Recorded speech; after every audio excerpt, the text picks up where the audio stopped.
assemble at this special call meeting on today, October 24th, 2024, for the purpose of discussing the update of the zoning code, chapter 17. I'd like to officially call this meeting to order, and Madam Clerk, if you would lead us in a roll call. Mayor Vincent, Present. Mayor Pro Tem Varner, Councilmember Burt, Present. Councilmember Payton, Councilmember Reeves, Councilmember Stewart, Councilmember Thomas. Here. Mayor, we do have a quorum. Thank you very much, Madam Clerk. I will ask that Councilmember Burt please lead us in the invocation, and Councilmember Payton, if you would lead us in the Pledge of Allegiance, and please everyone, let's stand.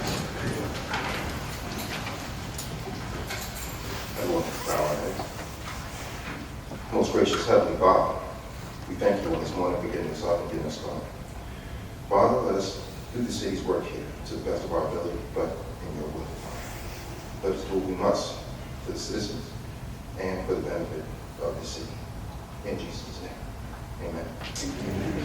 I pledge allegiance to the flag of the United States of America and to the republic for which it stands, one nation, under God, indivisible, with liberty and justice for all.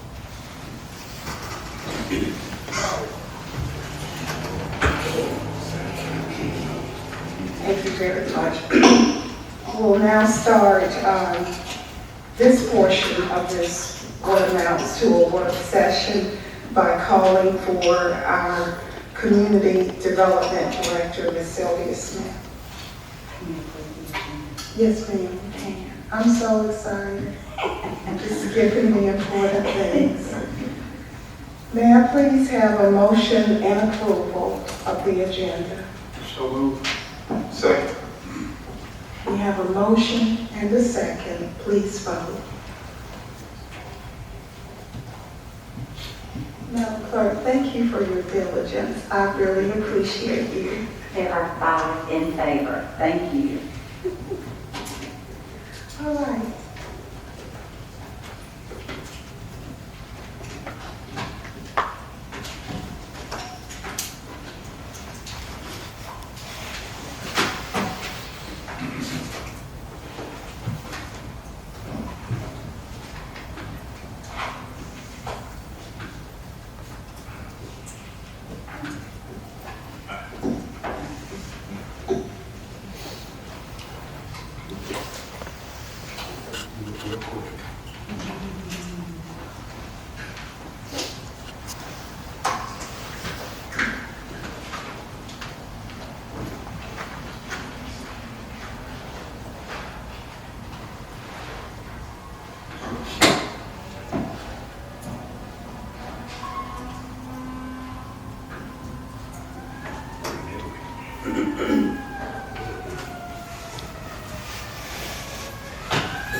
I'd just like to give a little bit of historic perspective on where we are within this process. We started this process over a year ago. What we learned was that according to our codes, there were many things that were problematic within the code that we saw coming from 2004 forward. We had situations where driveways were not long enough, and it was causing in present day problems with communities having to park on the street, on the sidewalk. We also learned that setbacks were not ample in certain situations. And so today's standard calls for a modernization of the code. And it was the wishes of this council to make sure that our code was updated and that we were taking into consideration all of the elements which were necessary to build a foundation to move us forward as a city, not just today, but in the future as well. And us taking into consideration some things that we may not have taken into account in 2004 because they were not issues at that time. So we are here today. We've gotten some preliminary work that has been done by one of the consultants, and we are leaning on our community development department to lead us forward the rest of the preparation of this update. So, Ms. Smith, thank you very much.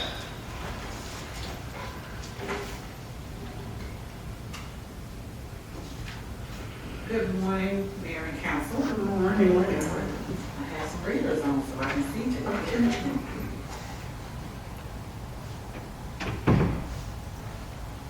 And so the purpose is to update the zoning code to help manage urban growth and development, ensuring that land use is compatible and beneficial to the community and prevent incompatible land uses from being adjacent to each other. And also to promote the health, safety, prosperity, and orderly development. So our mission is to encourage development that improves and enhances the quality of life for all residents of the city of McDonough, to increase the understanding of planning, zoning, and the development process. So the zoning code update table of contents that we're going to go through today is the background on the comprehensive plan, talk about that and how it relates to the zoning code, the city of McDonough suburbs, what is zoning, zoning districts, architectural standards, district use tables, development and use standards, and the site design standards. So the background as to how did we get here? So we have a comprehensive plan that is required by the Georgia Department of Community Affairs, also known as DCA, and all local governments have to prepare, adopt, maintain, and implement a comprehensive plan. And the comprehensive plan provides the vision for how the city is going to look in the future. It also defines a place of quality investment and how the city conducts business, professionally, and community enrichment. It creates an environment of predictability for business investment, property owners, and general public. And we also have to maintain our QLG, that's our Qualified Local Government certification, and remain eligible for state funding programs. And so with this comp plan, the comp plan starts the initiation for the zoning code. So it lays out some of the standards that should be developed in the zoning code, and so that's why it's important to have a comprehensive plan in place. And so once that comprehensive plan is adopted, some of those guidelines that are in the comprehensive plan are part of the guidelines and the codes that we have for the zoning code update. So I don't know if you've heard, but the city of McDonough has been getting a lot of recognition.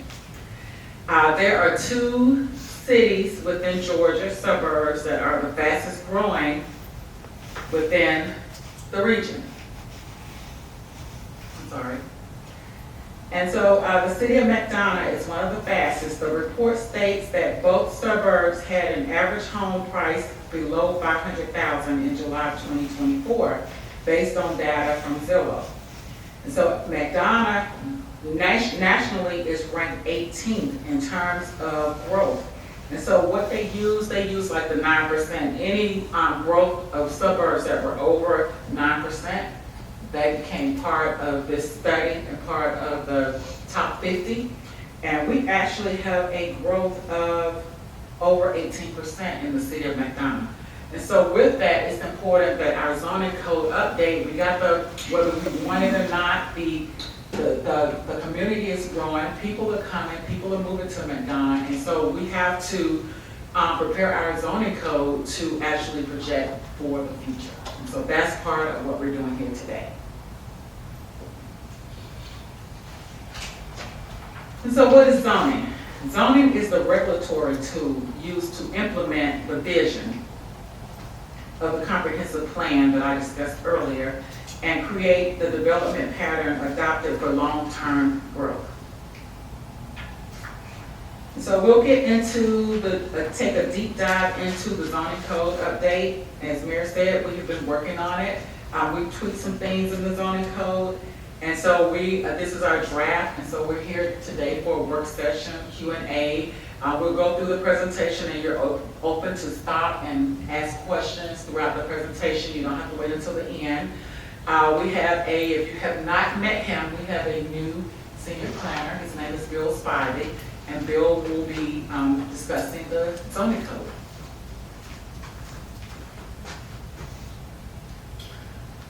So Sylvia, I'm going to pause you just for a moment because we did invite both the Planning Commission and BOZA to attend. I see our BOZA chair. It's wonderful to have you here, Mr. Humphrey.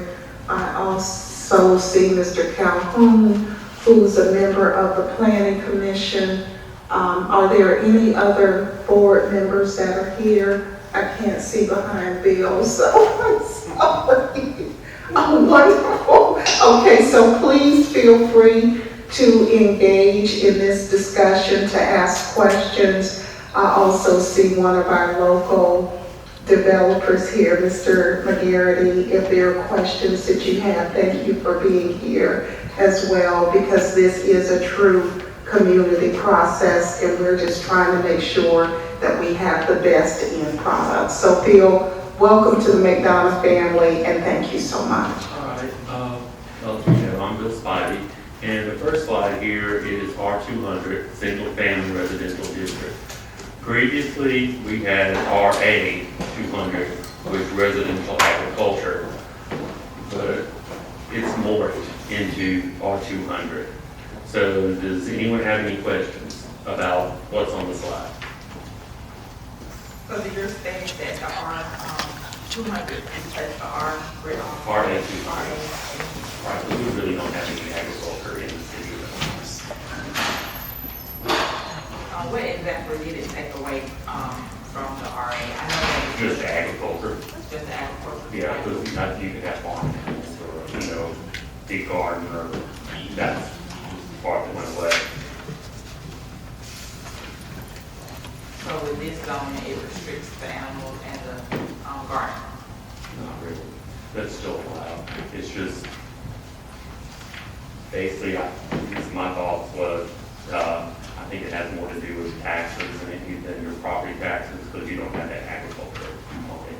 So you can't claim agriculture, because everything we have is residential, and we have some RA 200, but it's just subdivision, big subdivision. So we just, basically, it's an estate lot, is what it is. Okay, so these are the state lots. Yeah, basically, it's an acre and a half is the minimum lot size. So that's a good sized lot, and as you can see, the dwelling units is 0.67, so very low density.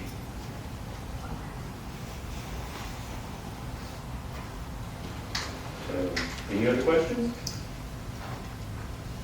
All right. Now we have R100. This is left over from the old code. Some of the numbers have changed a little bit. So you can see the dwelling units are 2 units per acre. The minimum lot size is half an acre, 21,000 or almost 22,000 square feet. The lot width is 100. That's pretty much nothing else changed except lot coverage. Previously was 50%, now it's to 30%. And that's based on a comparison of neighboring towns around us and what they have. And we came back to 30% instead of 50, because that's still, a half acre lot is still big. Do we have any questions? I have a question. I'm sorry. So the R200 minimum lot size is half acre as well? No, R200 is 1.5 acres. 1.5. Half. Yes, sir. Explain heated floor areas. That's the house. minus any porches. The garage is not used, the part of the house is air conditioned. I don't know why they use heat, because it's south, you don't heat it up, what, 2 weeks a year? Right.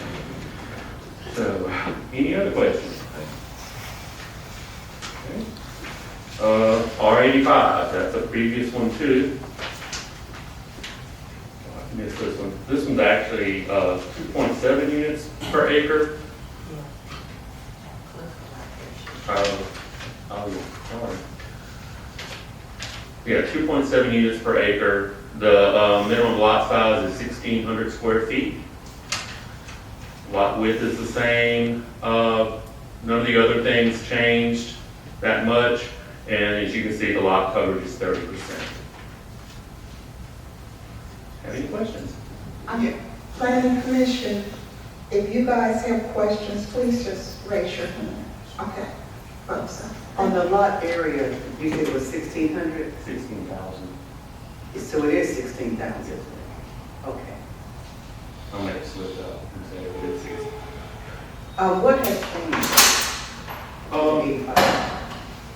If I remember correctly, the lot area changed, both feet went up. And that's the main thing, is we increased it a little bit. It's not a half acre lot, but it's just right below it. Thank you. And yeah, the heated floor area is 1,800, I believe previously was 16. So we got the size of the house that goes on the lot. Any other questions? Okay. Next is R75. The dwelling units are 3.63 units per acre. The lot area is 12,000. If I recall, it was 10,000 before, so we upped it a little bit. Everything else is pretty much the same. And the lot coverage is 30% maximum. So you have a lot of green area, and which helps with drainage considerably. Bill, we're, just for the purpose of the audience, those virtual and those here, and just reminding the council as well, when we have either increased a lot size or decreased a lot size, what was the premise for that? Well, we looked at the other zoning districts and realized that they were kind of clustered all around 10,000, a little bit less or a little bit more.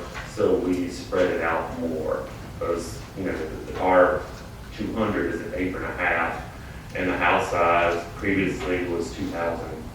So we bumped it up for a bigger house.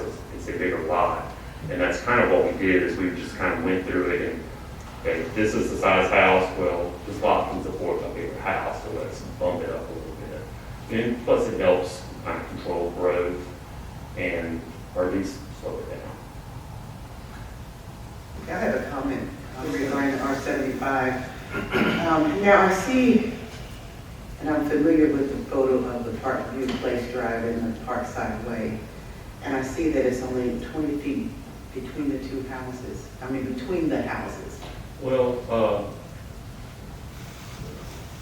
And really, that's just well, close. this is, no, It's really too close. No, that's for accessory structures, actually. What you see is 20 feet. If you look at the side yard setback, it's 10 on each side, or if you're on the corner, it's 10 and 30. So that's up from, I believe, 7.5. So the distance between the buildings, between the houses, right next to each other. Roughly, yeah, 20 feet. Right, so has that gone up? Yes, ma'am. It went from 15 to Okay, so 20. it's 20 now. Okay, all right, thank you. Do we have a question? Oh, yes, sir. Yeah, I'm looking here in the packet that we got, and some of the numbers aren't matching up, so I just wanted to check. In the packet, it says 1,500 square feet residential uses for the minimum lot area, but on here it says 1,200 square feet, so 12,000, excuse me. I may have been a correction that I made when I was using the title point. Oh, okay. And there's another number, it says 50% for maximum lot coverage on here, it says 30 on here, I just wanted to make sure which one is which. Well, this is kind of a document that's morphing as it goes. So this is rewrite number 2. So rewrite 3 starts after this meeting, and I'll go back and correct stuff and add your comments. Thank you.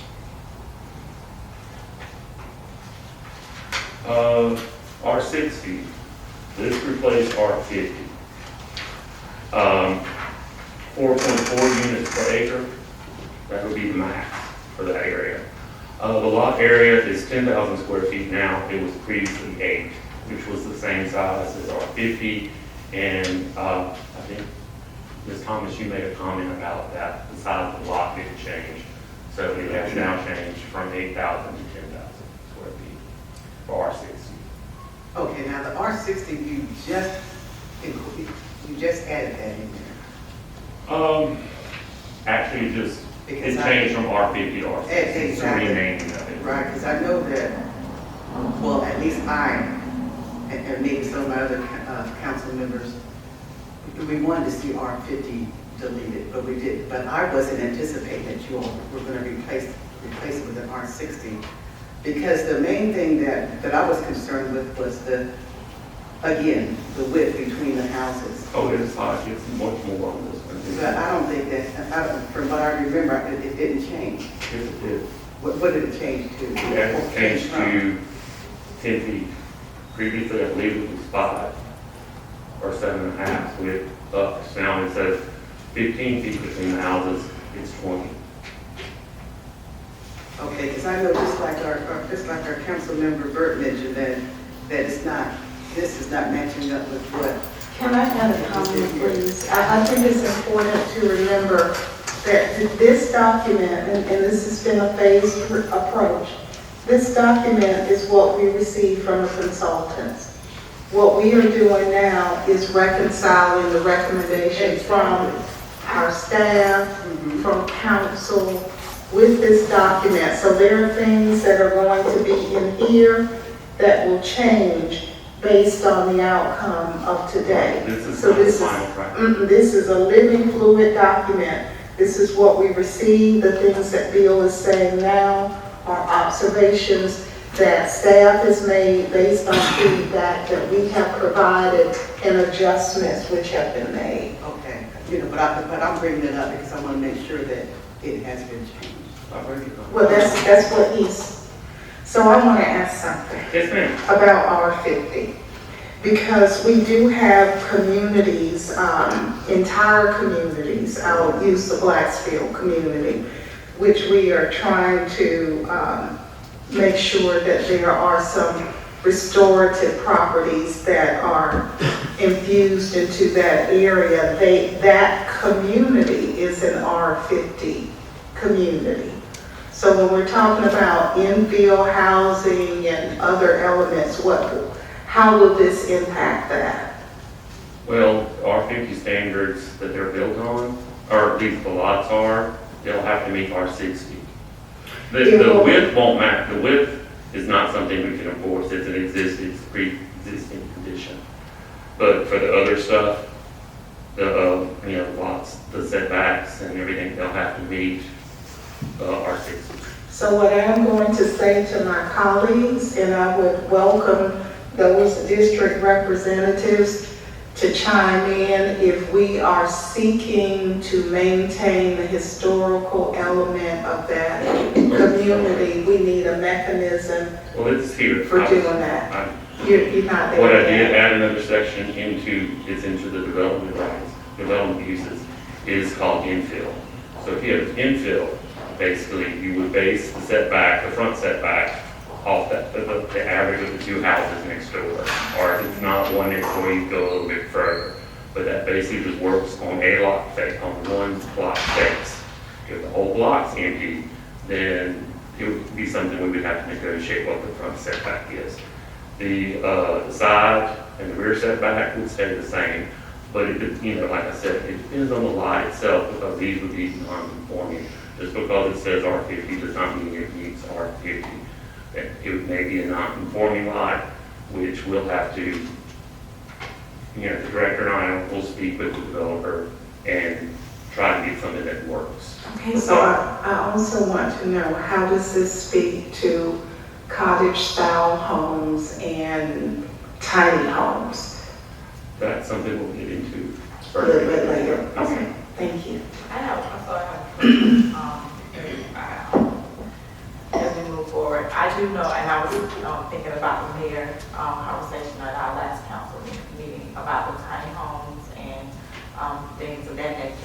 talking about, especially the R50 communities, that's really, that's more of your aging community. And so we can continue for them to age in place or for any,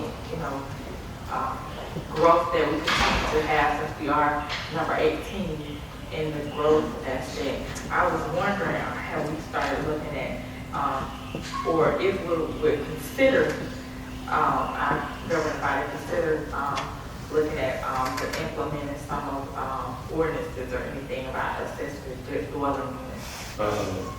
And, Monday, that is one of the sections. okay. That's because we're going through development and use, which is, how to use the property. Okay. On Monday, we'll do site standards, Okay. and that's, a big section is senior housing. Okay. Which includes the granite flats and all of those in-law suites, all of those things we talked about before. And I've got a question. Now, how did you come up with this R60? What made you come up with R60 and lieu of the R50? This is the consultant, not me. I picked this up since I've been here. I've only been here since August. So I'm working with the consultant, and the consultant, and I'm assuming Community Development Department was something they were working on. Okay, I inherited. all right, because I know that wasn't something that mayor and council even asked to have. We were considering just doing away with the R50 altogether and not replacing it with an R60. Councilwoman Thomas, I think that that's one of those areas where we said we had to reconcile amongst ourselves. I know you were of the opinion that we just didn't need to do high-density housing. But there may be some areas, as what I mentioned before, tiny homes, cluster homes, senior homes, where that high-density housing may be preferred. And so even if one of us has the opinion that we shouldn't go in that direction, that's why we're having this meeting, so that we can come to some consensus, because a part of what we're trying to do is to have a portfolio that speaks to the different needs of the community, and it's not just one size fits all. My main concern are single-family resident homes. I just didn't want them so close together. Because I know I live in a R50 residential area, and those houses are just too close together. Well, that's why we've gone 10 feet on each side. I mean, you still only got 60 feet, so that still leaves a 40-foot wide house. So the wider we make it, the smaller the house is going to get also. Or it's going to push back, be deeper on the lot.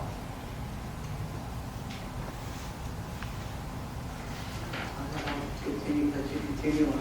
Okay. Any other questions about R60? Okay. Now, residential townhome.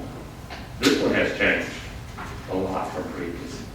The lot area for townhouse development, the minimum is now 2 acres. The lot width is 1,000 feet. The setback for the development is 100 feet of width, and the individual unit is 25. The primary is 35 and 15 for height. The front yard is 30. The local street, abutting the local street is 30. Side yard is now 50 and 50, because if it's adjacent to residential, you have a 25-foot buffer of landscaping. So that's why it moved to 50. The rear yard, if it's abutting a residential use, it's 30 feet. If it abuts a commercial use, it's 50 feet. If it's the next individual group of townhouses, it's 20 feet. So just remember, the rear yard, residential, you still have the 25-foot buffer. That comes out of that 30 feet. Between buildings is 20 feet. The heated floor area for a 2-bedroom is 1,300 square feet, and a 3-bedroom unit is 1,600 square feet, and the lot coverage is 50%. And further in, we'll get a little bit more into the townhouse and the garage and the placement. Do you have any questions? So what has changed? What's the difference between what we have currently and what you've changed? The lot area for the minimum lot area, I believe before it was, it wasn't much. So we actually have to have a townhouse community, you have to have a minimum of 2 acres. That way you don't end up with a lot with townhouses on it, with, a pair of townhouses on it.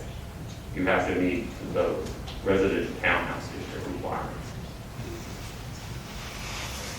And if you could look at the picture, that's kind of what we're looking to move towards.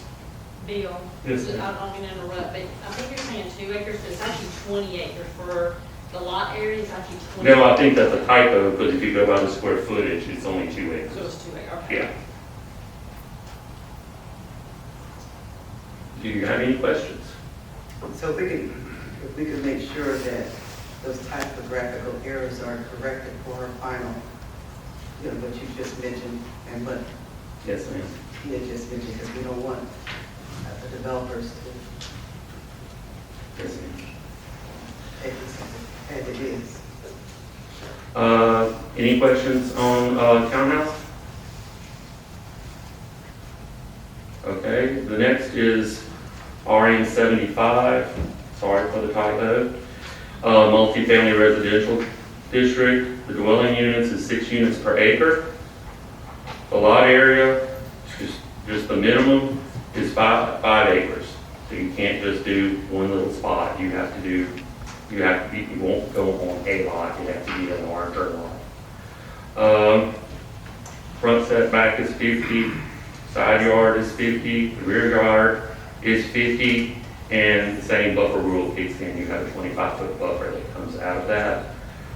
Distance between buildings, 20 feet, that's fire code. Heated floor area, you have an efficiency unit that is 600 square feet, a 1-bedroom unit that is 800 square feet, a 2-bedroom unit that is 1,000 square feet, and a 3-bedroom unit that is 1,300 square feet, and the lot coverage is 50%. Do we have any questions? Bill, I have a question. I don't see that we're noting the driveway length, and that has been a problem in many of our communities. How are we addressing the driveway in the garage? So if you look at the front yard setback, and that's 30 feet from the back of the sidewalk, not from the curb. So you'll have the right-of-way, the public right-of-way within 30 feet. When you say look back at the single family, Yeah, because those are the main ones, those that have garages. Multifamily, garages aren't required for multifamily. okay, I understand that. I think we skipped over to multifamily. I should have asked my question under townhomes. Well, a lot of what you're asking is going to come up later too, under access management. I'm sorry, I'm so full. But that's how we're solving it, because if you look at all the front yard setbacks, it's 30 feet or more. We don't have any, or shouldn't have anything less than that. But that was our agreement, talked with code enforcement. We all have to realize a Chevy Suburban, that's 20 feet. So, and if you'll find out in a few minutes when we get to the architectural design that the garage has changed also. And you did mention from the driveway, sidewalks. Yeah, the back of the sidewalk, like on the house side, that's where the 30 feet starts, is there. So it's going to be a long drive. With 2 cars or 3 cars, you would do 3 cars. Depending on the side, it could, but you can't block the sidewalk. So there will be plenty of room for 2 cars, and we require a 2-car garage on everybody, but that's also, the size of that garage has changed, and we'll get to that in a minute. So with the driveway, with the 2-car garage, you can get 4 cars Yep. in the driveway. Easily. But you know how we all are with our stuff in the garage. I mean, I live by myself and I can only get one car in my garage. So any more questions about multifamily? Okay. The next section, yes, ma'am?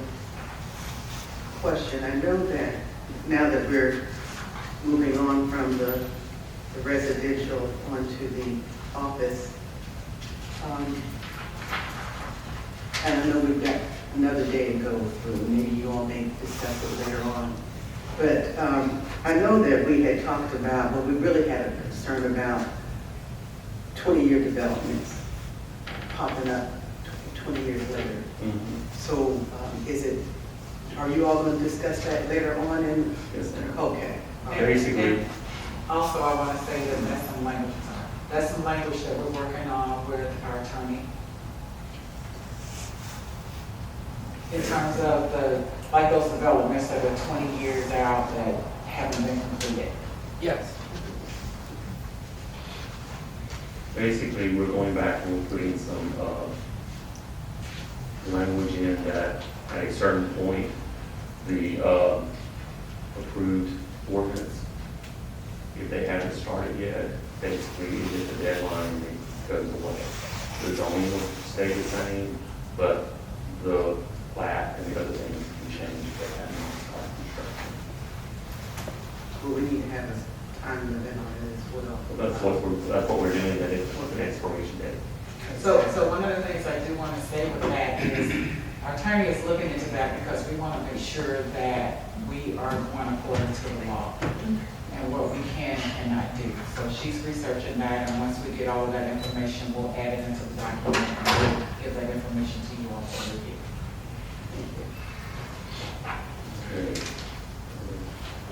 The next section is office institutional. We added a lot area.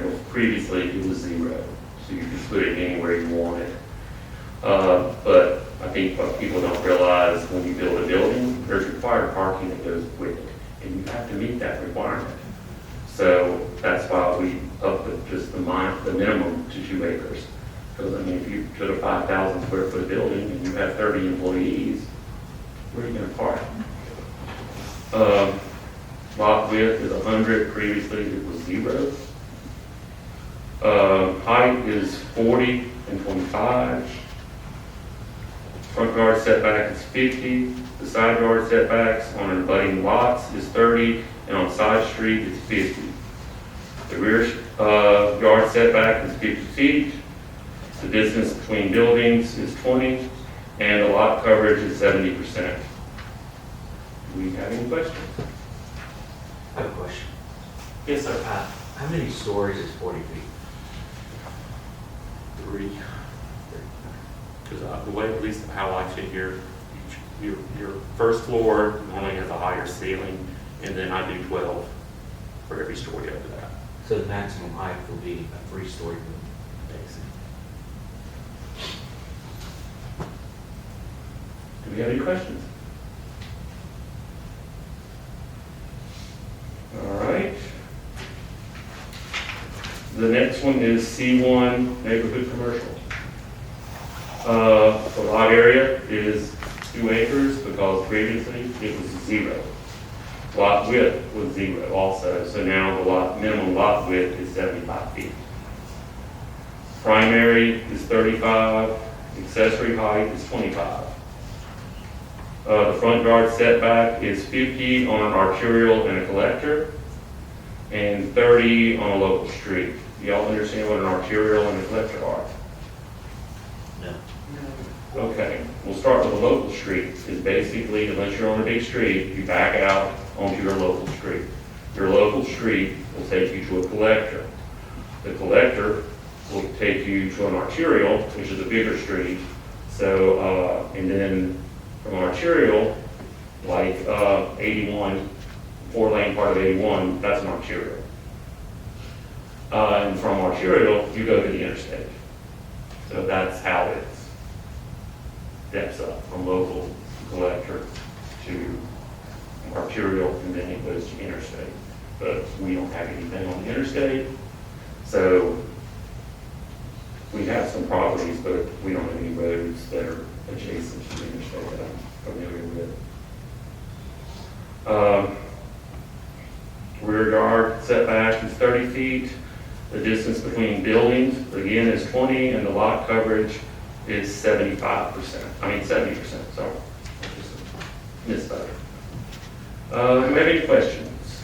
Yes, I do. Okay? Yes, ma'am? Now, regarding the neighborhood commercial district, there may be like some small box stores that might want to be built around there. Do we have any criteria for the Yes. distance There's- in that? it's fine. Okay, all right. That's under Funeral development homes and that standards. type of Yeah, thing? it's under development standards. Okay. Do we have any questions? C2, central commercial. Same thing here. There was no lot area requirement before, now it's 2 acres. Lot width was 0 before, now it's 200. Primary height is 40 feet, accessory is 25 feet.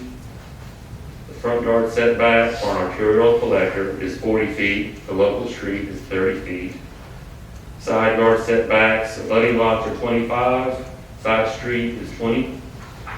Rear yard setback is 25 feet. The distance between buildings is 20 feet, and the lot coverage is 70%. Just like you've heard me mention in the past, if you're abutting residential, or, basically in this case residential, you have a 25-foot buffer also. So that's covered within the setbacks. Do we have any questions?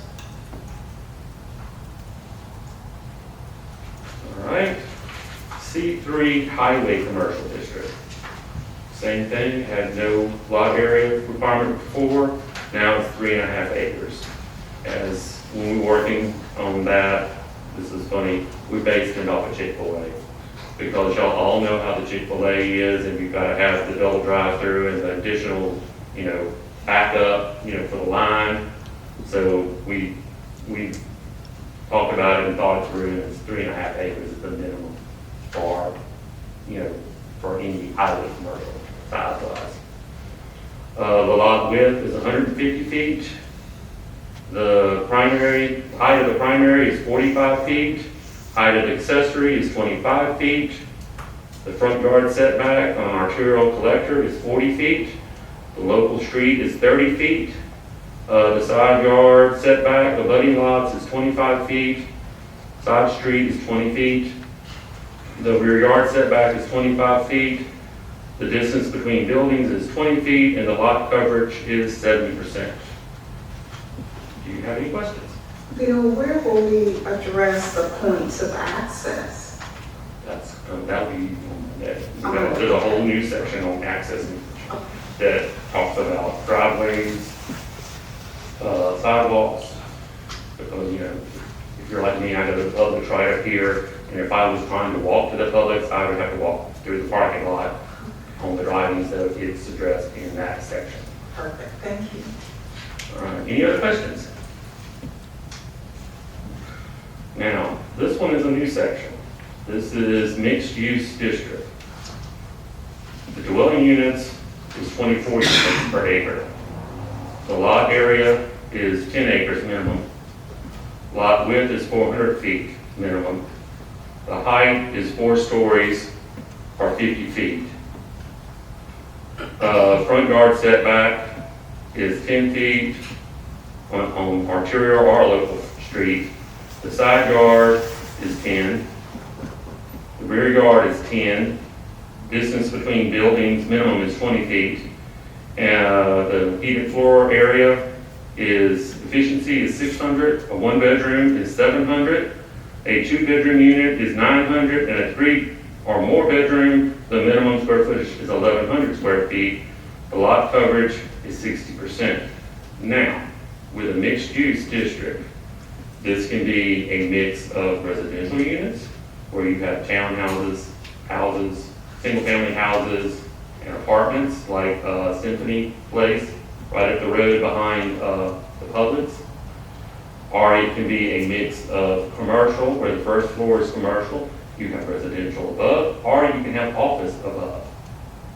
So it's a mix. But for a mixed use, at least in my thoughts, they're not something you just plop anywhere. And that's part of, it's more for a density area that you want higher density. But those type of sites are, you know, you have to find the right location to put it. It's not something you want to just drop anywhere. Does that make sense? It does, Bill, but I have this question. ma'am. And this is speaking from the standpoint of the zoning map. So if this is designated as a district, and I do believe we need this category, that means that we would pre-select where these areas could possibly be. I'm a little bit concerned about areas that could be more than one designation, and it would fit perfectly in that particular area. So should this be a district, or should this be some type of special use designation? Well, it can also be an overlay district, and it's a possibility, because we have the old MUCR district. And in parts of that, I could see mixed use, because if you think about it, this area between Hampton and Jonesboro Road, besides this building, a lot of this commercial isn't that high quality. It could be knocked down and had a multi-story building.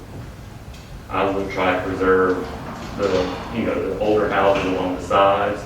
But I mean, if you think about it, next door, you could put a building, the bank and the fire department and the park Molly's, that could become mixed use.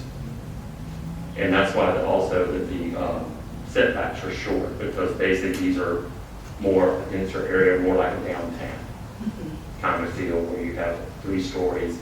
But mostly, at least from what I've read, 3 stories is about as comfortable as people like when they're walking down the street. Taller than that, it's 3 feet, you feel like, yeah, this is more pedestrian oriented. 2 to 3 stories. But when you get up to 5 or 6, in the past, what I've had with mixed use is when you got past the 3-story, the building steps back. And it'll be, 10, 15, 20 feet, you push the tower back, and it keeps going that way. When you're walking down the street, it's not looming though, you can be set back, and the sun will get to you. Sorry. So one point and one question. The first thing is, as we're discussing downtown, and I didn't know where we would actually have that conversation, but I'm wondering if we have integrated form-based design codes so that everything mirrors and matches what is already there. That's one point. And secondary to that is, I don't know where it's codified, but there is an understood rule that buildings would not be taller than the courthouse. Right. And also the highest steeple in the community, so. Well, just so you know, the MUCR is not in here. We're going to come back with it after the first of the year, because I know it's going to require much more work, and I'm glad I've gotten comments from you that, and I did, what I've written so far is it can't be higher than the eaves of the courthouse. That way the tower is always, the steeple is the highest part. That's me. I like my view because I'm on the 3rd floor, and that's what I look at. And Okay, thank you. But if there even was a 4th floor, it would be back. It'd be like a penthouse on top of the building, a terrace or something. Okay.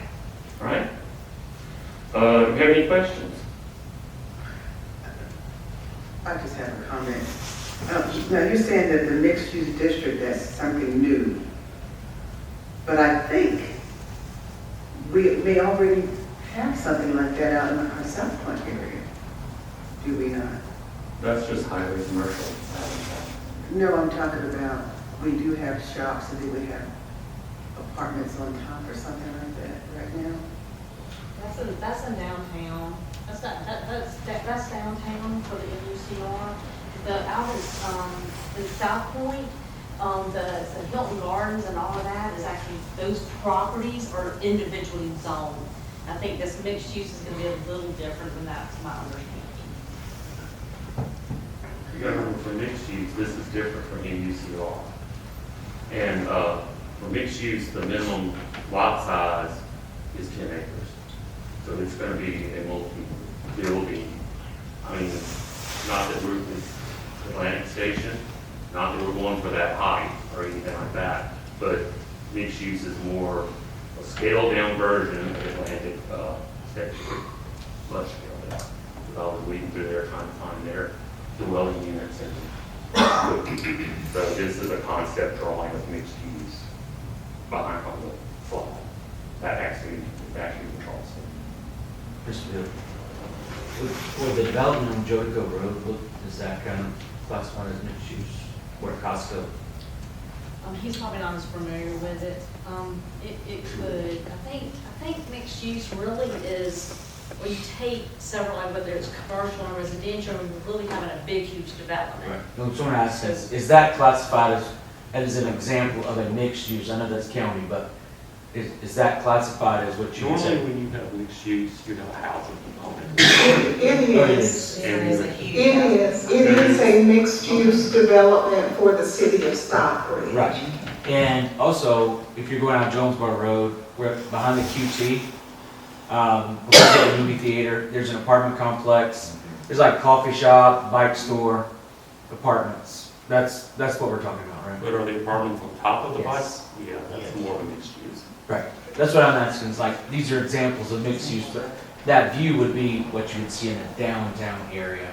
But there are properties in our other You have to cities. realize, I've only been here Oh, I'm since asking. August, late August, and I'm from Louisiana. Yeah, I'm just saying, as far as examples, But you are correct. those would be Yes. the examples of mixed use, right? But, yeah, Mayor, yeah, what you're saying that you cannot have a 4-story in the city downtown? Well, the height I works, there's two ways. You can say this many stories, or, like I have it, you see, if you look, it says 4 stories or 50 feet, and it's whichever one you get to first.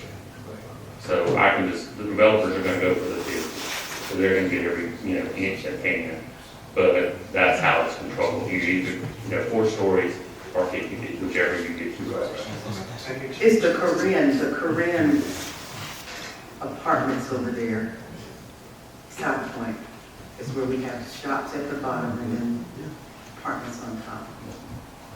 That is correct. They are like that, Yeah. They are.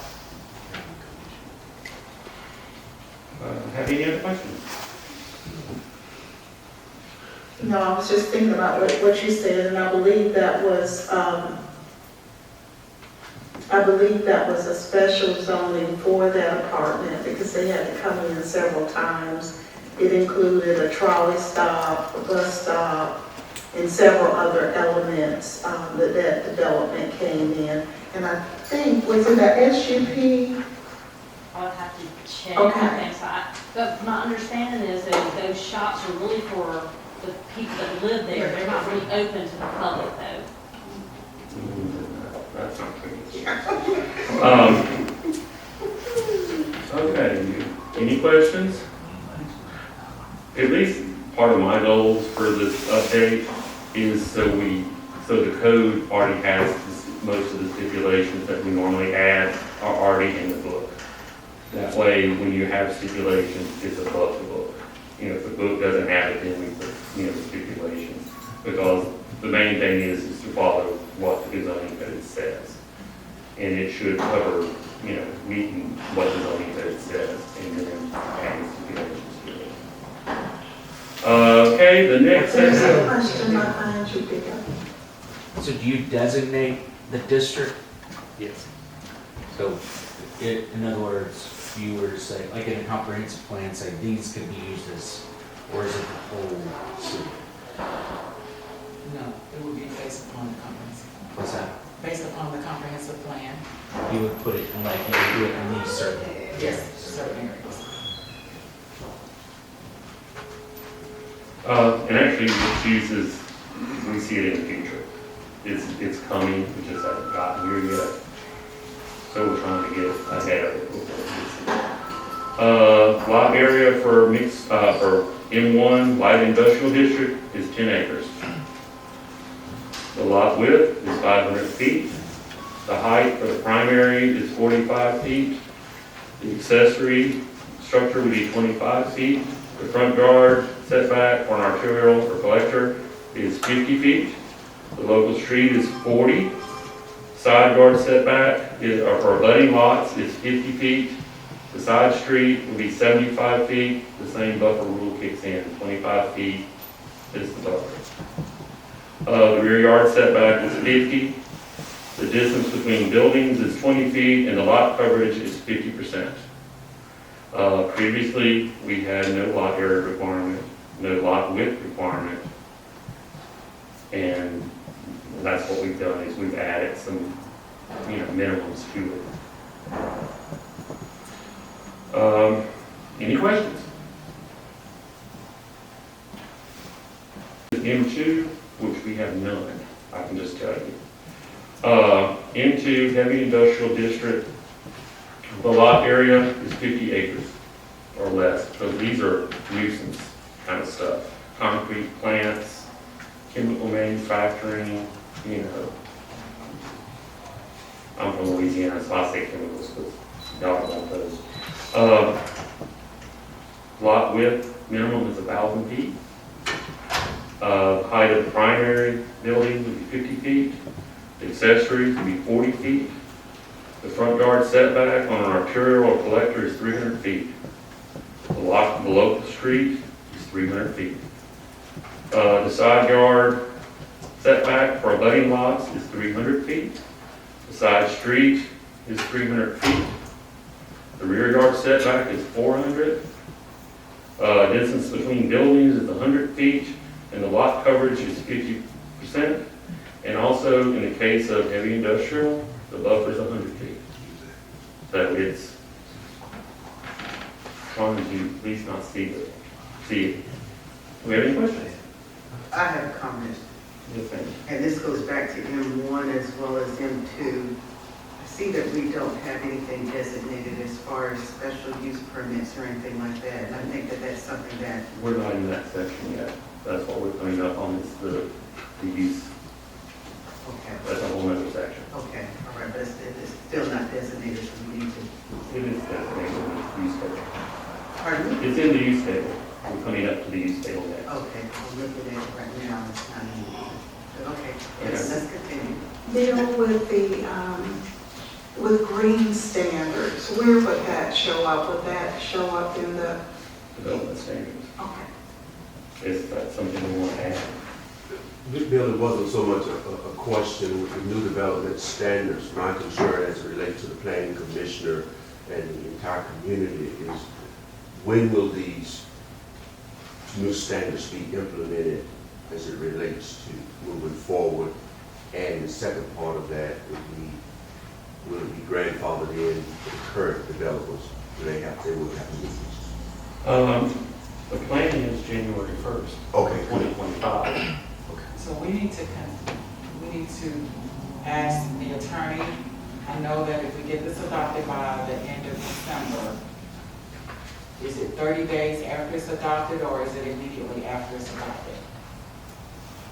The 30-day period for, In terms of adopting the zoning code update, once mayor and council adopts it, does it become effective then, or is there a 30-day period before it becomes effective? let me confirm with the ZBA. Okay, I'll let you know. Thank you. So y'all want green standards for residential only, or No, I everything? think when we're talking about commercial developments, I think underwater, storm drainage, green standards, we don't currently have any of those elements in our We code. do. There's actually some in chapter 18. That's not. Is that new? Because when we did the swamp, we did not have those. It's existing, it just has to be enforced. All right, but I would like for us to. But that's lift that also up coming in up discussion. next year. This will be, Andrew will talk to you at some point about updating 18, 15, and 16. Yeah, so I will say that that's not part of the zoning code update, but sometime early next year, we're gonna start on the development code update, and so that will be part of it. Okay. Good question. On M2, you said we don't have any, is that correct? Right, so if you put it in here, can people do it? Or you just have to put it in Well, you would have to buy 50 acres, and I don't think you could find 50 acres in McDonough to do it. You would have to ask us to annex, most likely, because it would be, well, it's feet on 42. That's a lot of maybe industrial and mixed. there? Right. I just asked because if you don't want it, then why do we have to include it? If I can respond to that, Yes. it is important to have it as an option because there is the potential for annexation. And so if we don't have it in our code and someone who is seeking to build and they want to come into the city limits, then we wouldn't have that option available. The other part of that is there are only certain areas within the county where this can even take place. Right. And plus, usually with heavy industrial, you want access to trains or water, because a lot of chemicals and stuff are transported by train. All right.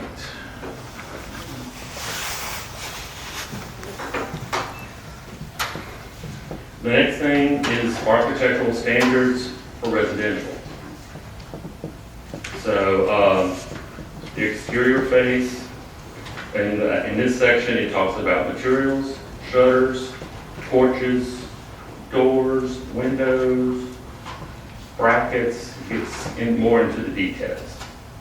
The garages, previously our garage requirement, I believe, was 20 by 20. Now for single family, it's 25 by 25. The basic reason to go to a larger size for garage is so you have storage and can still get 2 cars into it. Because you'll laugh at me, I walk around my neighborhood and I look in garage doors as I'm walking along with dogs just to see what people have in their garages.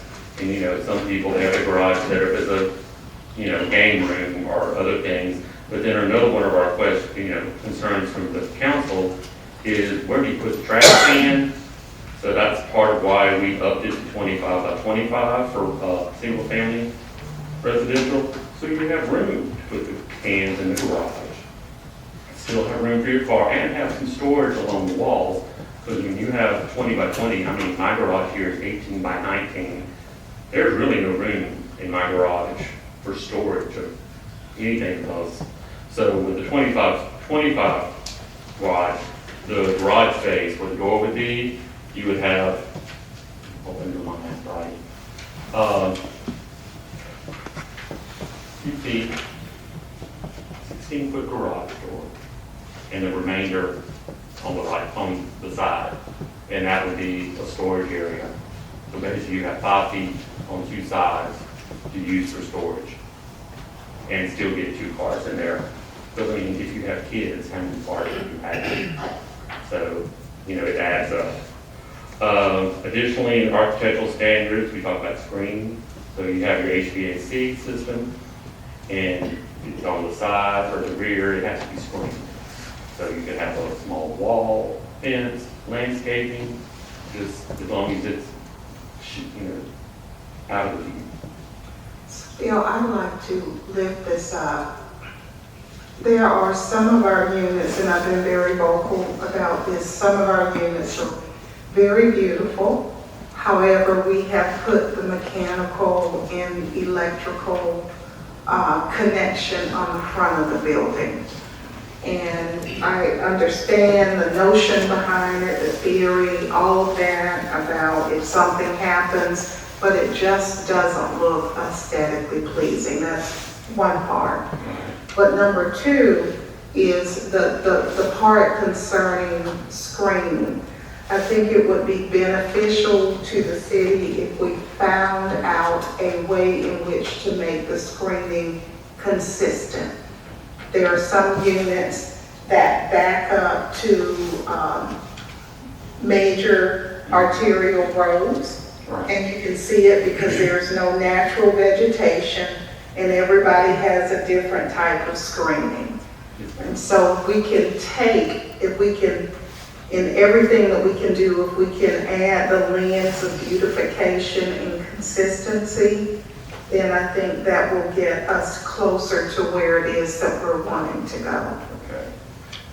Well, then, we're not talking as much about the air conditioning, you're talking about. the It's electrical. both, it's both. Air conditioned units, we have a townhome that came in and just driving by, we missed that. That's gonna be addressed in our future section. Well, Okay. not about the meters, but I'll add something before y'all see. Okay, okay. But we're talking a lot more about the finishes and how, instead of having brick on the front and then siding on the side, we're looking more at 3 sides of brick. In the front, you can have variation, but it needs to be a little, I guess brick is a little higher use, adds, it's a quality to it that will last. It's a So- low maintenance choice. And because we've already outlawed vinyl siding. So this is just kind of going further because we've all talked about driving down the road and looking at people's backyards. So I do have another question regarding the brick, stone, or stucco. Yes, ma'am. Part of what we've suggested, and I'm not saying even collectively as a group, we've decided, but when you're talking about cottage style houses and you add a brick or a brick facade to that, it really changes the look of that type of structure. So how do we address or marry the notion of trying to get a different style of product and kind of move away? I know the history of the brick. I've been here for almost 20 years sitting up here, and we were trying to increase the quality, but in some instances, it just makes it look so institutional that we lose our ability to infuse a certain feel Right. to that product. So what are your thoughts? Some of the things we've talked, this is coming up in our further section, I'm glad you're speaking about it, is, because we do, everything has a brick and stone component. Me, I don't like the natural fake stone, it just doesn't work for me. But basically, some of the stuff we had just wasn't right, because you could have the partial brick, and then you'd have the siding above it. Well, 2 feet is not tall enough, you gotta take it into scale of the building, so if it's a 1-story building, 3 feet is a better point for the the partial brick wall and then the siding above it. And what we did for other things, if you got a 2-story house, then the whole first floor is brick, and then you have this concrete siding above it. So we're trying to, get a better look, a better quality of what is out there. That's part of also I mentioned, you'll find in the later sections that the garage door can only be 25% of the front facade. So that's going to push it to the side or push it into the back. Because, it looks bad going down the street and looking at driveways. It's not inviting. And that's part of this, trying to make the street more inviting. Like townhomes, that's one of the things with the new townhouse district. There is no more parking in the front, no more pads in the front. Parking is in the rear. It can be in the rear of the building, or like the slide showed, it was a detached garage, but it was in the backyard.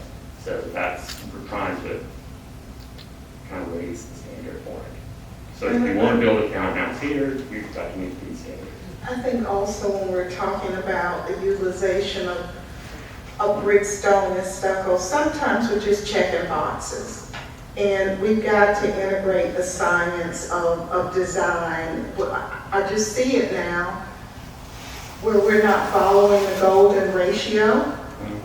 And so that causes an unconscious unrest within the community because there's this internal battling that's going on just based upon the environment. So So that's one thing I always look at. I look at scale. I mean, we had one gentleman came in, he's building a new house, and he has a front porch, and all he had was the door. The window was blocked up for the stairwell, and he had brick, and I'm like, the rules do not say this, but we're trying to encourage you to put a shutter or something on the side to balance the front facade, because it doesn't look inviting, and I'm like, you've got a single door. If you thought about putting sidelights or a transom above it, to give it more, let light in, and to give it more of a presence. Okay, landscaping, sod, trees, shrubs, etc. That'll be coming up on Monday, be the landscape section. Driveways are 30 feet deep, and more will come up with that on access management. Chimneys, this is kind of neat. Clad in brick, stone, or stucco. I'm sorry, you don't have a chimney that's made out of, if it was an existing house, would have never had wood on a chimney, because you have fire in it, and I just think it doesn't look right when you have siding chimneys. So that was, like I said, brick, stone, or stucco. Accessory structures, they have to be clad to match the primary building. This is something I'm working on. Architectural portfolio, when someone comes in with a subdivision, they have to give us a plan book that these are the houses that we're offering. And that way we can see what we're bringing to us, and like you want to do more cottage style, that's something that we negotiate. and so that brings in form-based design codes. In a way.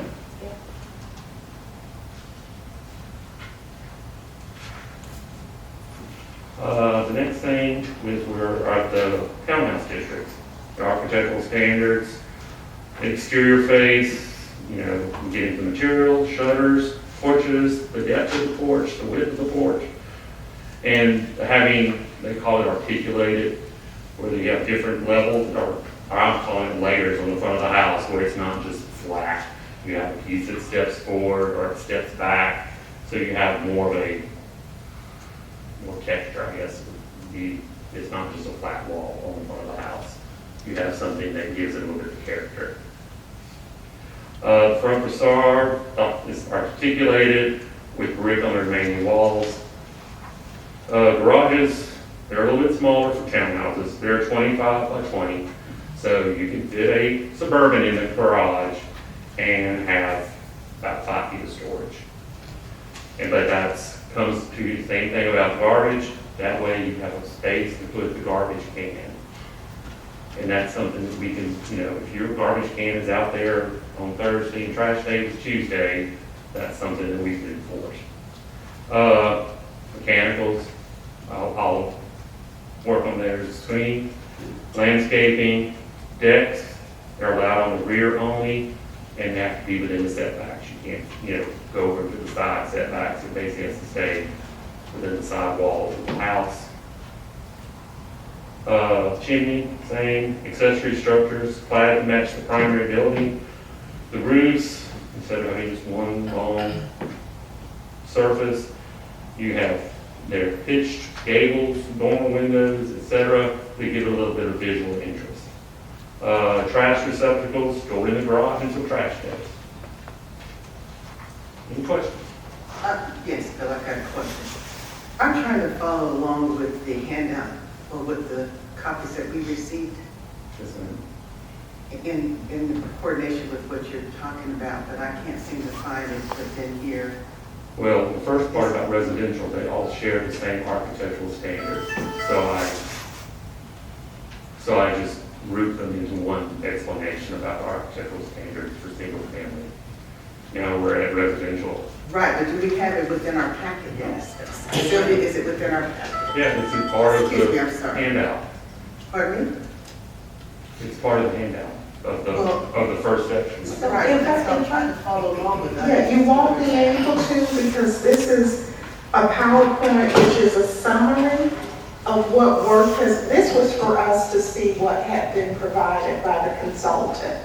And from this, our homework was to review this document, make comments, make notes, so as we go through this presentation and we're able to ask questions based on what has been provided. What Bill is saying is he's already made some adjustments based on the information that we've provided. Bill, I think what would be helpful is in your PowerPoint, if you could send that to us, and for the one that we'll be doing on next week, maybe send that out if you're done with it. And that way everybody can follow along with the PowerPoint. But what he has done is he has grouped different standards. And that's why we can't just go page by page. Yeah. Because we would be here until next week. Yeah, and we realized that the document is a large document, Yes. and so we broke it up so that we could kind of talk about it today and talk about it on Monday for the second half. But if you still have questions for the first half on Monday, you're welcome to ask those questions.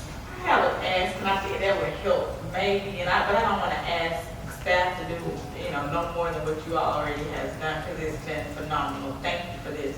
But I think what may help, us is that, we have our old, the 17 code. Glad you didn't say people. Mayor. I wouldn't do that.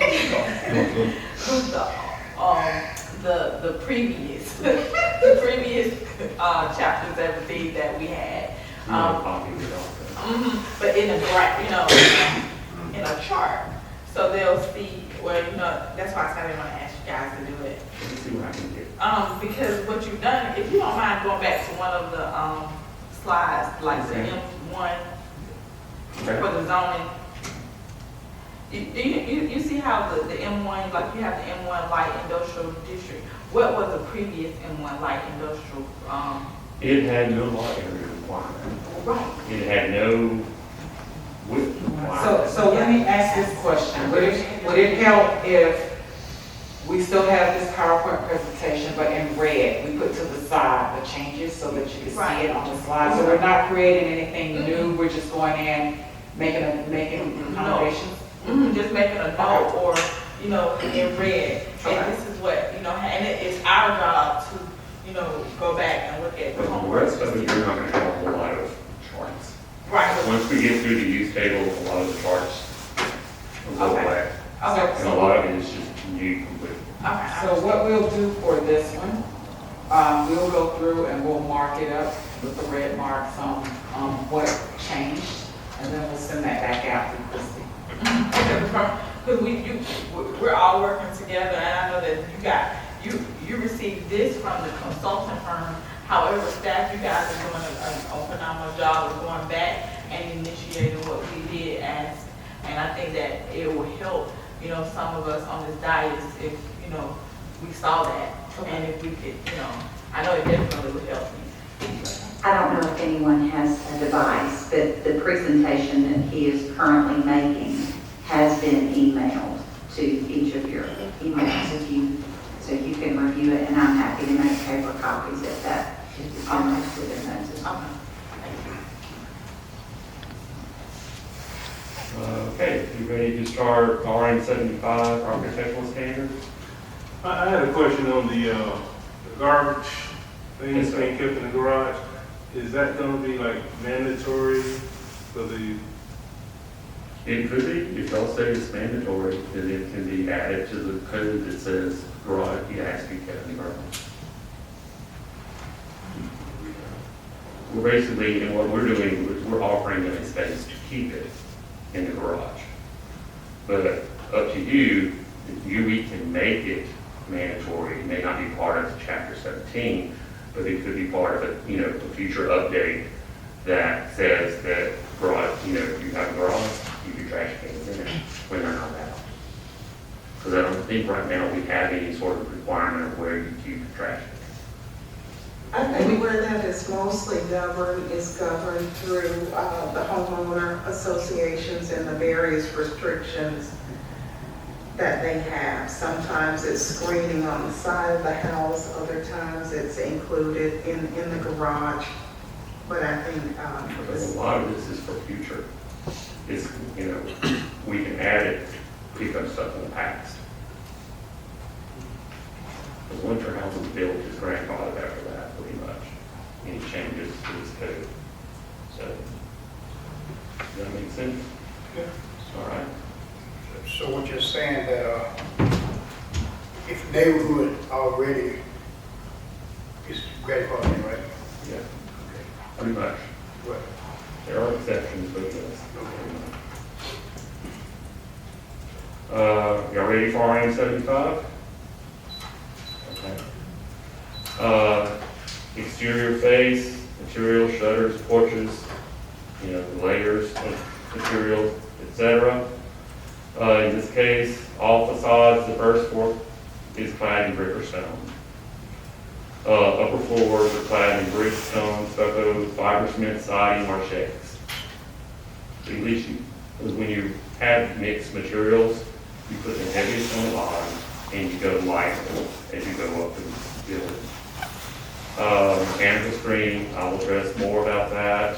Landscaping, accessory structures have to be clad to match the primary building. The roofs are pitched, gables, hip roof, dormers, you know, etc. And we also have, since it's more commercial, it has a dumpster enclosure requirements that have been added to the code that your dumpster has to meet the enclosure has to meet certain requirements. Do we have any questions?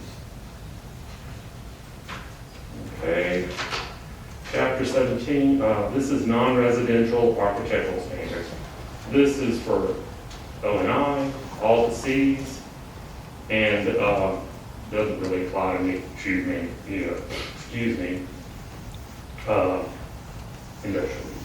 because they're more. So the first floor is brick, natural stone, high-grade stucco, glass, or exposed concrete block with metal and tile used decoratively only, so it'd be just a decoration. Second floor and above, brick, high-grade stucco, glass, or a combination. And like I wrote, no architectural standards for light or heavy industrial. Do you have any questions? Here. Any questions? I'm good. Oh, okay, just make sure. All right, now we're going to get into the district use table. Basically, I'm going to let y'all look at the page, and then y'all ask me questions. All right, so we're on the first slide. So in this, we have agricultural uses. Just remember, P is permitted, S is special permitted use, and A is accessory. So we have agriculture, residential, and the beginning of lighting.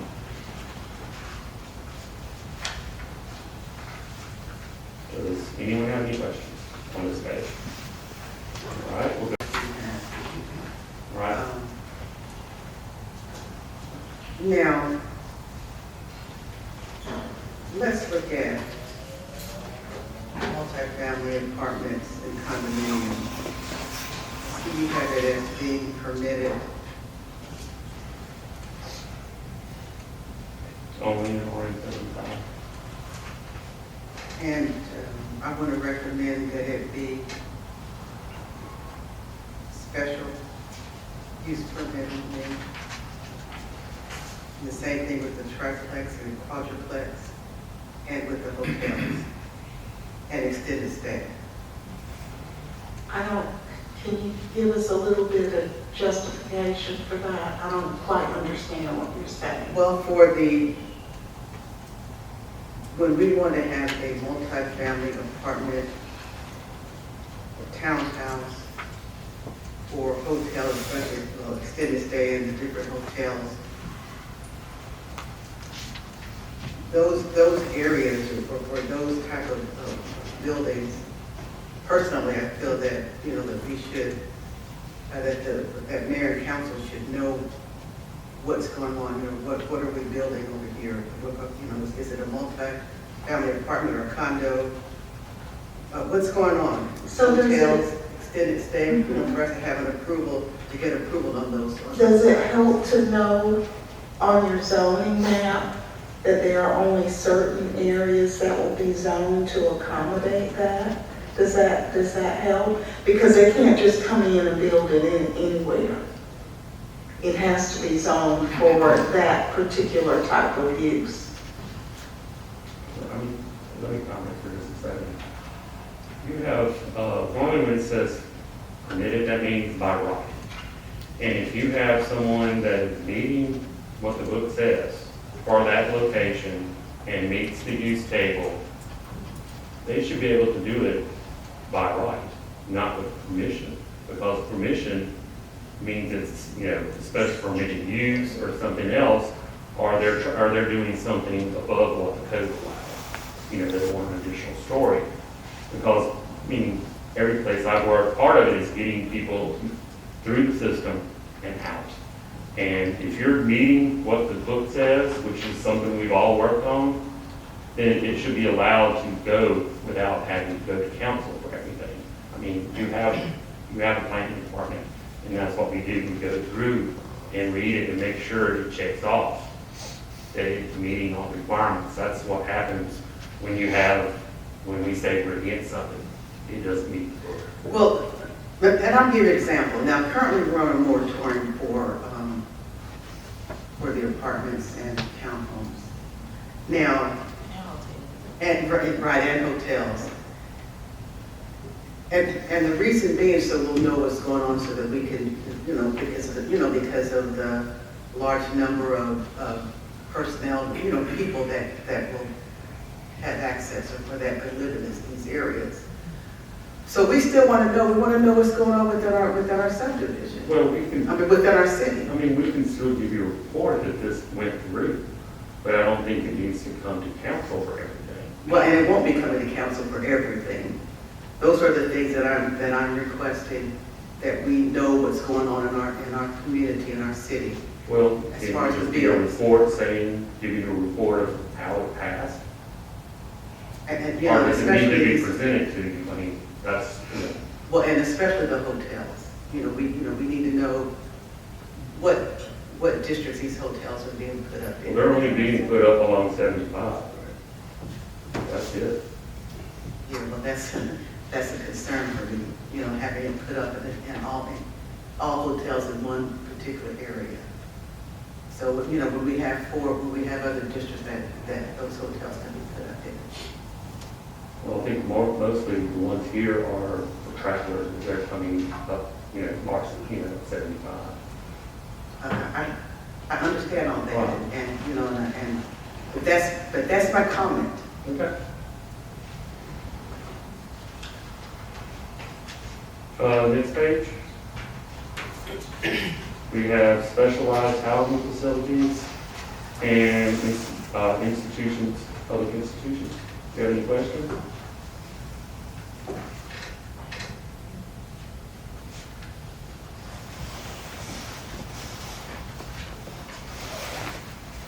The same thing with the cemeteries. I think that should be special permitted use. We need to know what areas these cemeteries are going into. We want to make sure that they're not going into residential They're not areas. allowed in residential except for one. And it is special permitted use. Cemeteries and arching is a special permitted use, and that's the only residential district is allowed. And funeral homes. Do we have They're only allowed in C1, C2, and C3. do you have a copy of the zoning map? I think that might be the missing element, that there's a zoning map, and the zoning map says where these particular uses can occur. So when people are coming in, they're coming in with development based upon what we have approved in the zoning map. Is that the, Explain the zoning map as it currently is. Okay, so the zoning map, I don't have what colors go with what,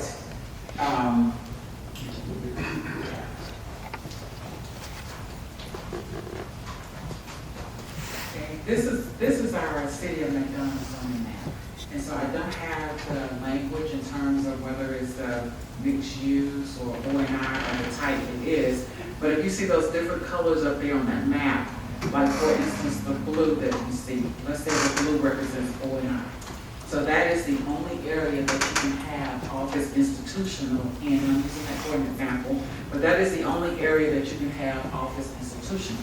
So with that being the only area, when a developer comes in and wants to build according to permitted uses for office institutional, they can only build in that area. So if there's property available for the size that they're interested in building, then they can go to that area and they can build there with O&I. If there's, under the O&I, if there is a special use permit that they're interested in as part of our special use conditions, then they can, then they would come before mayor and council on those special use conditions for approval. And so this is the map that we use, and this is the map that developers use, and this is our zoning Bible, we can call it, for any type of development or anything, whether it's townhomes, commercial, review, any of those districts, we have them here. And so part of, I know we kind of talked about, I think, or wanted to talk about spot zoning. And so with spot zoning, this map we use, and we can look at it and tell, okay, if somebody wants to come in and they want to do something totally different. Let's say it's an M1, and they want to come in and they want to build residential. Well, they can't build residential in the M1 because if you look at M1, that's heavy industrial. And if you look around the area surrounding it, there are no residential houses around that area, so that would be spot zoning if we were to allow them to put a house in an M1. And so those are the type of things that we look at, but this is what we look at when a developer comes in, is this map. And if you go to the website, we will send you a link. You can also click on it and it tells you all the zoning conditions for that particular property. Right. Now, I certainly understand that part of it and everything, but and even with the zoning that we may currently already have in place, through the experiences that I've experienced since I've been up here, is that some areas that we have zoned for are areas that are in residential areas that we're trying to put certain things in that really should not be compatible to be there. So I'm hopefully trying to prevent us from putting something there without mayor and council knowing about it and approving it. Okay, understood. So we are looking at our map book, the zoning map book, to make sure that everything talks to each other. And so we're going through looking at that according to what we adopt in the zoning code. And so the map will be updated, and I know some of these colors, like the yellow, maybe it's a couple of yellows, so we're also looking at this map also to update the colors so they're a lot more visible. Okay, so therefore, that's why I'm requesting the special use so that we could know. Let's say if something is zoned, and I'm giving an example like, cemetery, funeral home, or whatever, small box area is zoned in a, let's say neighborhood commercial area. And we may not, and that's close by where single family residential area is. Then I think mayor and council should know about that. And then we should, we should make the decision whether or not we will allow that to be there. Understood. So with this, in terms of our zoning, that's called spot zoning, what you're talking about. And so this is part of our update so that we don't have any spot zoning. And looking at this, our map here to talk about our permitted uses and our special use permitted uses to make sure that we don't have spot zoning like you're talking about. And so with this, if we have a permitted use, like for the funeral homes, are just in the commercial areas. I think or the I need hotels. Yeah, I do, and because I think I hear what you're saying, and I'm actually looking in the comp plan now, and it does have the legend. So when we develop, and all of us participated in the comprehensive plan, when we developed the commercial corridors, then at that point, we were saying that certain zonings would be allowed in certain areas. So your concern is speaking more to areas, and we'll use Avalon as an example. Avalon, what is that, Industrial Parkway, that is zoned as being commercial. Steve, correct me if I've got the wrong street.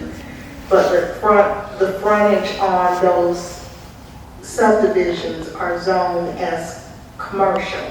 Avalon Parkway. Avalon Parkway. It is zoned as commercial, and then it is residential for the rest of it. So currently it carries that zoning. That's not anything that we would change. The only reason why these things get before us is because there is some type of adjustment that's been made. So if you are concerned about those areas that are designated as commercial, maybe what we need to do is just have a special workshop on where commercial is located. But the reason why they're able to come in there is because the land is already zoned. We have not done a rezoning. It's already zoned for those particular areas. And primarily where your commercial is located, it is on your arterial roads. It's not in the residential area, even though it may be adjacent. So am I speaking to your concern? Yes, but I'm still want to know what, if any of those things such as I just mentioned are going to be in that particular area. So it I think we need to know that. it goes with the zoning. The zoning, as an example, C2, it does allow for certain types of development. That I do understand that. But my concern is, I just don't want to get caught off guard, for lack of a better word, to know that we're putting funeral homes or we're putting a cemetery or whatever in front of a subdivision. No, We want. Or small box stores or anything like that. So this table that we have, Mm-hmm. this table becomes part of what you all as mayor and council adopts.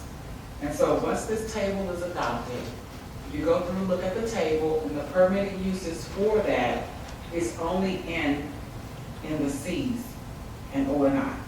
So if you go in and you look at those things and we have these conversations, and once this is adopted, a developer can't come into a residential area and put a cemetery in there because it's not a permitted use. Okay, that's why I'm requesting S, special use permit in some of these areas. Okay, and so the cemetery would not be part of a special use permit in a residential area.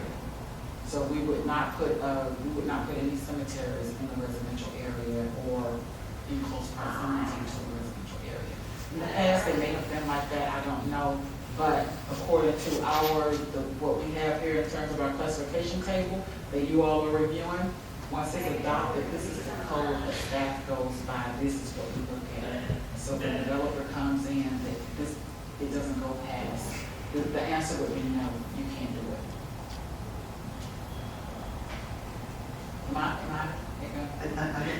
I hear exactly what you're saying, but I don't know if you all understand what I'm talking about.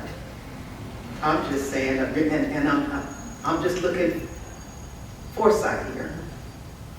You know, because I don't want this, I'm trying to prevent this from happening before, because I know we had a situation where years ago a small box store was slated for a residential area right in front of the residential area.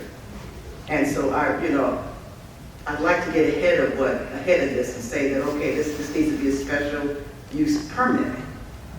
If it's going to be, since it's going to be slated as a C1 or whatever that you mentioned in front of the neighborhood area, we need to know. So we need to. Maybe, okay. First of all, the attorney may need to chime in, but secondary to that is I want to make sure, Councilwoman Thomas, that your concerns are addressed. So maybe that is a conversation offline so that I can be clear about what it is that you're saying, because it sounds like, and I might be wrong, but it sounds like in a situation where a developer has gotten a land use map from the comp plan, it's already been approved, and they're wanting to submit an application for a particular use in an area where we've said that it is allowed, that as a council, you want us to have the ability to say, no, we don't want that.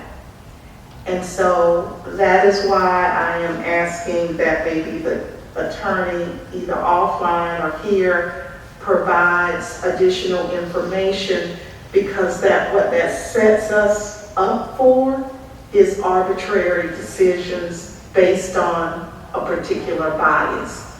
So we would have already approved a map. We would have already made it legal for particular areas to do certain uses. That becomes codified in law. That use is codified in law.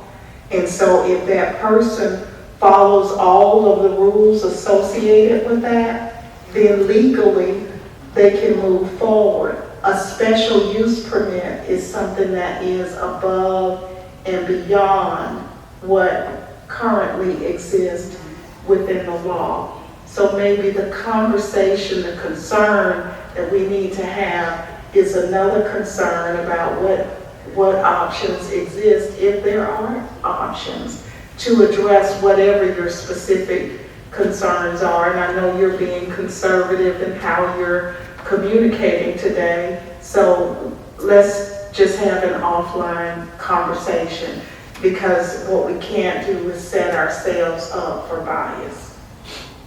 Does that make sense? Yes. Okay.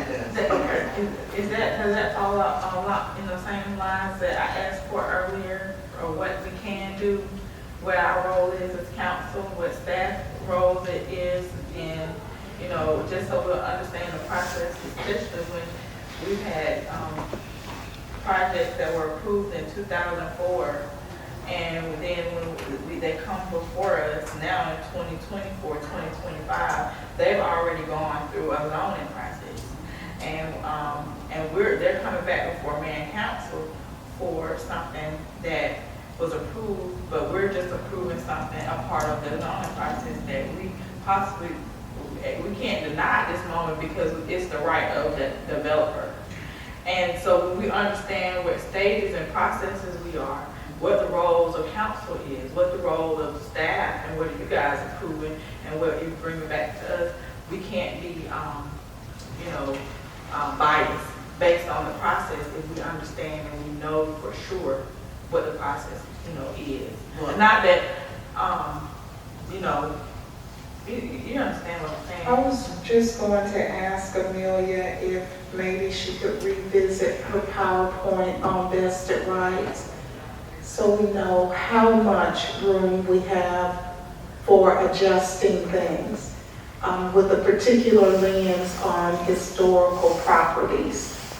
Because part of what we're trying to do here as well is to address those things that did happen back then. So we'll continue this discussion, and when we come back, then it can be a part of the conversation. If we can go back to the slide that Bill had, I do want to have a discussion around group homes. I think I saw that was not permitted, but we are constantly inundated with community organizations that are seeking to do different things. I always tell them it's not zoned in the city. So we got personal care homes, group homes, boarding homes, having 4 or less. I think this warrants a conversation. All I want is consensus Yes. It's in the presentation. It's in the presentation, okay, Like there's, perfect, we perfect. have the chart, Uh-huh. and then there's other Okay. additions that go with it. Okay, and please again, If forgive me that's for the getting I ahead of addressed where, that. okay, I thank you. remember stuff from Florida that we didn't like, so I added some of those things too. Okay, So any other questions on this page? let's look at it once more, because this is where the discussion kind of started, And this is, you know, what was here. we started with 40 in the house. Or that's the slide that we're on. See that the funeral homes are only allowed under C1, C2, and C3. Any other questions from this slide?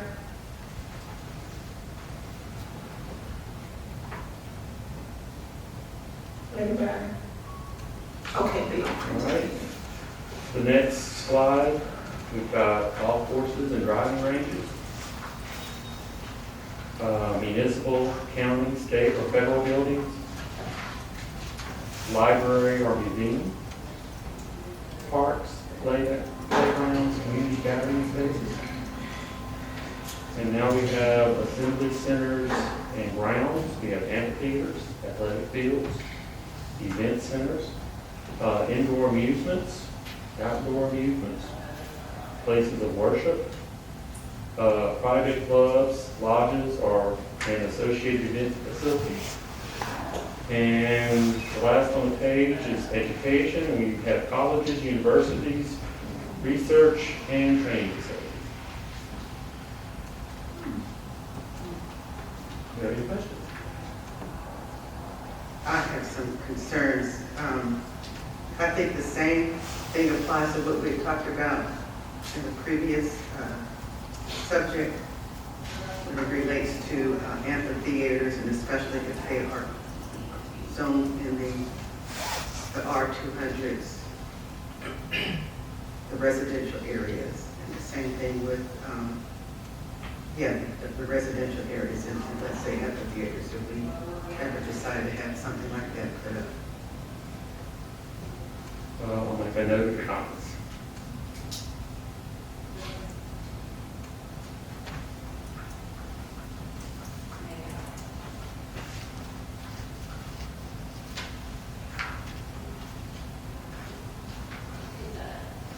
Do we have any other questions or comments? All right, the next is public kindergartens, elementaries, middle and high schools. And after that, we have private kindergarten, elementary, middle, and high schools. We have tutoring services. Bill, just a quick question. In the areas where we've just kind of gone across the board and says it is basically allowable in all of the zoning districts, is that because in each instance, this would be an initiation of some level of government?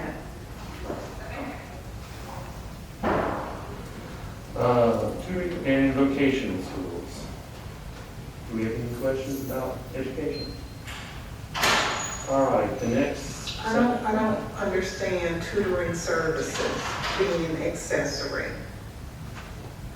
In residential, it would be a home-based occupation. And I didn't come up with these numbers, but I understand it in residential as a home occupation. In commercial areas, when you have like Sylvan and the other school things, it may be something we want to consider as a So accessory is not referring to an accessory dwelling. It's an accessory use. Use, gotcha. Okay. Remember, this is the use table. Okay. Any other questions about education? A question, what if a resident home, say, have kids being out for tutoring? That's the home occupation, Okay. and it's allowed under home occupation. That's coming up too. Right. Bill, would that consist, would that be also for homeschooling as well, since it's growing in popularity? I believe it's homeschooling, for my knowledge of it, that is the parent teaching their Yes, kids. sir, it is. Would that be allowed in the residential? I mean, we can't really stop you if you're teaching your kids. Now, if you had other kids, then. Exactly. Yeah, but that would be outside tutoring services. Right. Okay. With a lot of these things, if it comes to a question, does this cover, it goes to the director. You know, it's like if I look at this and I'm like, oh, I don't want to make this decision, if it's a yes or a no, then I take it to her and she makes the final, she's the final interpreter of the code. And I have one comment regarding the gasoline service centers. Okay, we're not there yet, but. Oh, okay. So we have auto related, so we have automobile brokerage, automobile service, major, automobile service minor, automobile sales and truck sales, automobile rental and leasing facilities, automobile wash and wax centers, gasoline service centers, recreational vehicle, boat sales and service, and tire shops. Let's see. Okay, that's it for that section. Do we have any questions? Ms. Taylor? Yeah. I mean, Thomas, sorry. Yes, again, and I see that we have it slated for C3 as well as M1. Yes, ma'am. And if in fact we have residential areas over there, I'd like for that to be changed to special use permit. So we're coming up on the second, after this is the individual special regulations that go with these. So there will be a further explanation coming up of the gas stations and what's required. All right, next is recreation and entertainment. We have adult entertainment, indoor recreation, private, commercial, vocational schools, and theaters with live performance, assembly or concert halls, or similar entertainment within enclosed buildings. Do we have any questions? All right, let's go retail. We have apparel or accessory stores, art gallery, antique shop, barber shops, hair salon, day spa, farmers market, florist and gift shops, general business offices, grocery stores, hardware stores, jewelry store, music store, office supply, package store, pawn shops, pet supply store, pharmacy or drug store, small box stores, smoke, vape, tobacco stores, sporting goods store, tattoo and piercing studios. Small box is also addressed a little bit further with more information. Do we have any questions? Mr. Bill, I'm sorry, I want to go back one section. Okay. The word adult entertainment is kind of throwing me off a little bit. Like adult entertainment Mhm. can't be in there, That's it. That's adult entertainment. like a strip joint. Yes. And let me say, we already actually have that district. It's actually over down 155 or industrial. But there are special rules about it, and it has to go to the city administrator, so that is why. It's not the city administrator, but we cannot legally exclude a use within the city of McDonough. And that's not just the city of McDonough, but we were very intentional about the location for this particular use. So we cannot say that it is just not allowed within the city. There always has to be a process. Same thing for package stores. There's a process for getting a package store within the city of McDonough. So saying it can't be here, we cannot do that legally, but we can regulate how it happens. Does that make sense? Is there a certain district or location where these facilities are Yes. designated? You don't want us to do a commercial today, do you? But yes, it is permitted within the zoning, but it is a certain location. It's light industrial only. King, did you say it was one already? There's already a district Already. It falls under Title 5, I believe, it's not under zoning. Now, Pastor, don't go and put No, one. I just need to know where you're at. Yeah, don't get it. There is We're under nervous zoning. over here, you know what I'm saying? Yes. I'm so sorry. It's only one location and it's, you know, we'll just move on All there. right. But yes, she can tell you where it is, I can tell you where it is. We all know where it is. I don't. Oh, we don't know, want to know where it is. Thank you. So do we have any other questions about retail? I've got concerns regarding, well, have we gotten down to the restaurant and food establishments? No, ma'am, that's. Okay. All right, restaurant and food establishments, brew pub, beer growler, brewery, bakery, confectionery, and cafe uses, catering establishments, restaurants, non-drive-through, restaurants with a drive-through configuration, and specialty food stores. Yes, ma'am, Ms. Thomas, what's your question? Going back to the first one on the restaurant and food restaurants, the lower beer growler and brewery. Again, I'd like to request for special use, for special permit use on this as well. I'll make a note of that.